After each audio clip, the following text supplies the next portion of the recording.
एक बार गौतम बुद्ध एक गांव में ठहरे हुए थे। लोग अपनी परेशानियों को लेकर उनके पास जाते और उनका हल लेकर खुशी खुशी वहां से लौटते। उसी गांव में सडीडी हिचक के किनारे एक भिखारी बैठा करता था।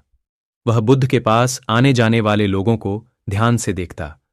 उसे बड्ढा आश्चर्य होता कि लोग अंदर तो बड्ढा दुखी चेहरा लेकर जाते हैं, लेकिन वापस आते हैं तो बड्ढे प्रसन्न दिखाई देते हैं। उस गरीब को लगा कि क्यों ना वह भी अपनी समस्या को बुद्ध के सामने रखे। मन में यह विचार लिए एक दिन वह भी महात्मा बुद्ध के पास पहुंचा। लोग पंक्तिबद्ध खड़ी डिडिये होकर उन्हें अपनी समस्याएं बता रहे थे और वह मुस्कुराते हुए सबकी समस्याएं हल कर रहे थे। जब उसकी बारी आई तो उसने सबसे पहले महात्मा को प्रणाम किया और कहा, भगवान, इस गांव में लगभग सभी लोग खुश और समृद्ध हैं, फिर मैं ही क्यों गरीब हूं?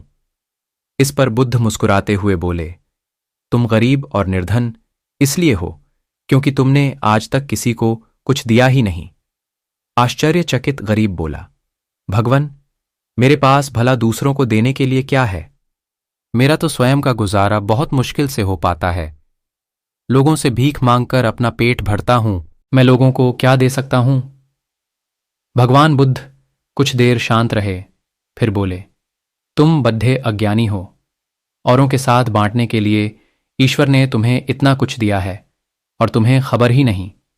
थोड़ा सोचो तो तुम्हें पता चलेगा कि ईश्वर ने कैसी बड़ी बड़ी चीजें तुम्हें दी हैं जो तुम आसानी से दूसरों को दे सकते हो। सबसे पहले तो मुस्कुराहट दी है जिससे तुम लोगों में आशा का संचार कर सकते हो। मुंह से दो मीठे शब्द बोल सकते हो। दोनों हाथ से लोगों की मदद कर सकते हो।